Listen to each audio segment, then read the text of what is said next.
Hello बच्चों, आप सब कैसे हो? बच्चों, आज हम कक्षा 8 पाठ 9 पाठ का नाम है सर्वनाम।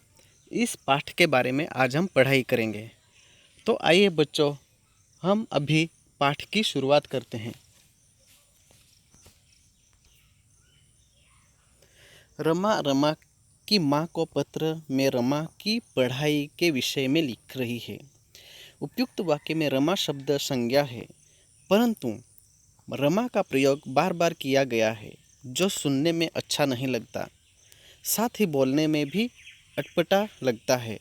एक ही शब्द को दोहराने के बजाय हम उसे इस प्रकार भी कह सकते हैं, जैसे कि रमा अपनी माँ को अपनी पढ़ाई के विषय में लिख रही है। भाषा में सर्वनाम शब्द की विशेष उपयोगिता है।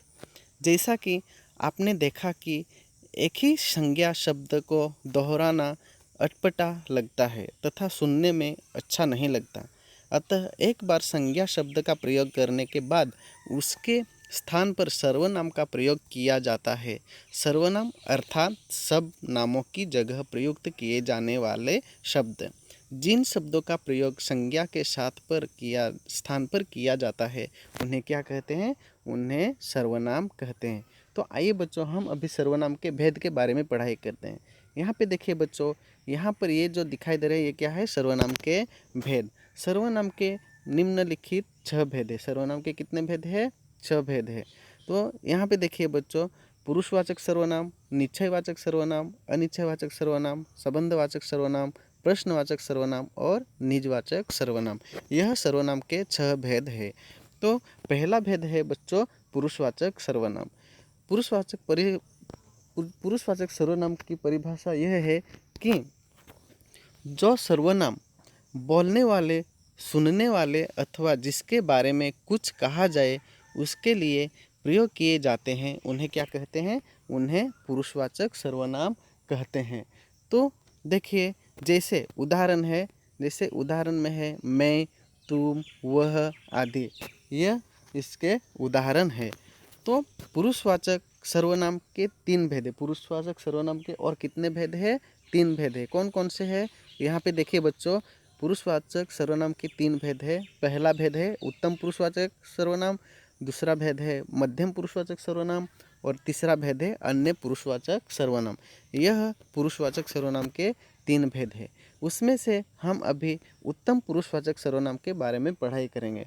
तो आइए बच्चों, हम उत्तम पुरुषवाचक सर्वनाम के बारे में पढ़ाई की शुरुआत करते हैं। देखिए बच्चों, यहाँ पे उत्तम पुरुषवाचक सर्वनाम लिखा है। वक्ता अर्थात बोलने वाला अपने लिए जिस सर्वनाम शब्द का प्रयोग करता है, वह उत्तम पुरुषवाचक सर्वनाम कहलाता है। जैसे उदाहरण है कि मैं व्यायाम कर रही हूँ, हम कल घूमने जाएंगे। तो यह किस में आते हैं? उत्तम पुरुषवाचक सर्वनाम में आते हैं। किस में आते हैं? उत्तम पुरुषवाचक सर्वनाम में आते हैं। दूसरा भेद है मध्यम पुरुषवाचक सर्वनाम।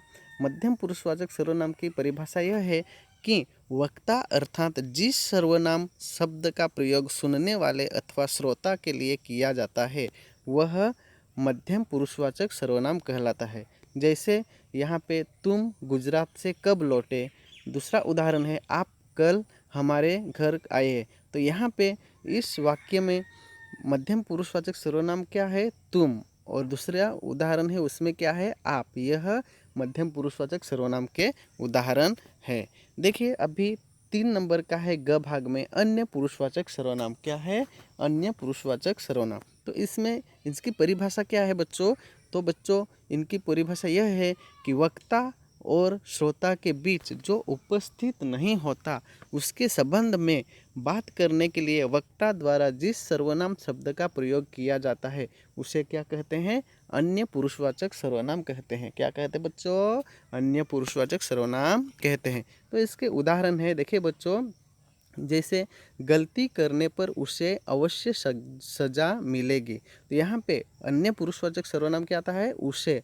और दूसरा जो उदाहरण है, उन्होंने राधिका को क्यों नहीं बुलाया। तो इसमें अन्य पुरुषवाचक सर्वनाम क्या आता है? उन्होंने। क्या आता है? उन्होंने, तो यह अन्य पुरुषवाचक सर्वनाम के उदाहरण है। देखिए बच्चों आगे, आप सर्वनाम शब्द का प्रयोग मध्यम पुरुष के साथ कई बार अन्य पुरुष के रूप में भी किया जाता है। जैसे कि गांधी जी देश का नेता थे। गांधी जी किसके नेता थे? देश के नेता थे। तो आपको अहिंसा बहुत प्रिय थी, आपको अहिंसा बहुत प्रिय थी। तो इसमें देखिए बच्चों, यहाँ पे अन्य पुरुष क्या आता है? आपको आता है। क्या आता है? आपको आता है। हमारे अध्यापक बहुत ज्ञानी है, आपने सर्वश्रेष्ठ शिक्षक का पुरस्कार भी प्राप्त किया है। तो यह किसके उदाहरण हुए बच्चों? अन्य पुरुषवाचक सर्वनाम के उदाहरण हुए। अभी हमें बच्चों पढ़ाई करनी है निश्चयवाचक सर्वनाम के बारे में।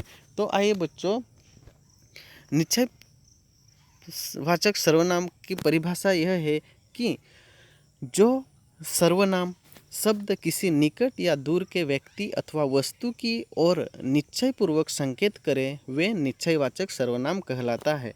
उदाहरण है इसके, वह नया घर मेरा है, इससे नहीं उसे यहाँ बैठाओ। तो यहाँ पे निश्चयवाचक सर्वनाम क्या है? वह। पहला उदाहरण, उसमें निश्चयवाचक सर्वनाम क्या आता है? वह। और दूसरा उदाहरण है, इससे नहीं उसे यहाँ बैठाओ। तो यहाँ पे निश्चयवाचक सर्वनाम क्या आता है? इससे और उसे। यह निश्चयवाचक सर्वनाम है। अभी अनिश्चयवाचक सर्वनाम में देखिए बच्चों कि जो सर्वनाम शब्द किसी व्यक्ति, वस्तु अथवा घटना का निश्चित रूप से बोध न कराए, वह अनिश्चयवाचक सर्वनाम कहलाता है। जैसे उदाहरण में देखिए, बाहर कोई खड़ा है। बाहर क्या है? बाहर कोई खड़ा है। तो यहाँ पे अनिश्चयवाचक सर्वनाम क्या आते हैं बच्चों? कोई। क्या आता है? कोई। और दूसरा जो उदाहरण है उसमें, किसी को भी बुला लाओ। तो यहाँ पे अनिश्चय सर्वनाम क्या आता है? किसी। क्या आता है? किसी। तो यह अनिश्चयवाचक सर्वनाम के उदाहरण हुए। तो बच्चों आगे देखिए, संबंधवाचक सर्वनाम। संबंधवाचक सर्वनाम की परिभाषा यह है कि जो सर्वनाम शब्द वाक्य में आए दूसरे संज्ञा या सर्वनाम शब्द से संबंध बताते हैं, उसे क्या कहते हैं? संबंधवाचक सर्वनाम कहलाता है। जैसे उदाहरण है इसके, जितना पढ़ोगे उतना अच्छा परिणाम मिलेगा। तो इसमें संबंधवाचक सर्वनाम क्या आता है बच्चों? जितना और उतना, यह संबंधवाचक सर्वनाम आते हैं। और दूसरा उदाहरण है, 2 नंबर का उदाहरण है, इसमें क्या आता है? किसने गलती को उसे सजा मिले। किसने गलती की उसे सजा मिलेगी। यहाँ पे देखिए 2 नंबर का उदाहरण, इसमें किसने, उसे, यह संबंधवाचक सर्वनाम आते हैं।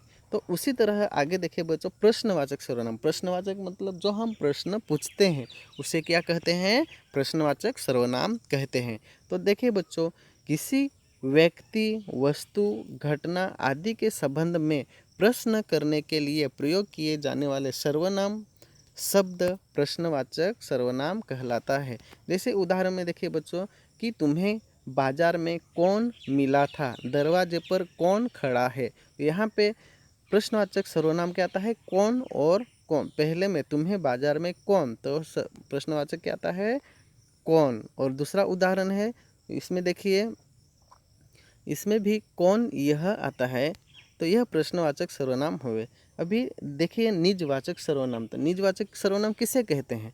निज अर्थात अपना। निज अर्थात क्या? निज अर्थात अपना। वाक्य में जिन सर्वनाम शब्दों का प्रयोग कर्ता के साथ अपनेपन का बोध कराने के लिए किया जाता है, वे निजवाचक सर्वनाम कहलाता है। जैसे कि तुम खुद उठकर पानी ले आओ। तो यहाँ पे निजवाचक सर्वनाम क्या आता है? खुद। क्या? तुम खुद उठकर पानी ले आओ। यहाँ पे खुद, यह निजवाचक सर्वनाम आता है। 2 नंबर का उदाहरण है, मैं अपना कार्य स्वयं करूँगा। तो इसमें निजवाचक सर्वनाम क्या आता है? स्वयं। क्या आता है? स्वयं। तो बच्चों यह सर्वनाम के बारे में हमें अभी पढ़ाई की है। तो बच्चों आप सभी को यह पाठ अच्छे से समझ में आ गया होगा। अगर बच्चों आप सभी को यह पाठ अच्छे से समझ में नहीं आया है तो आप इस वीडियो को फिर से एक बार देखकर समझने की कोशिश कर सकते हो। धन्यवाद बच्चों।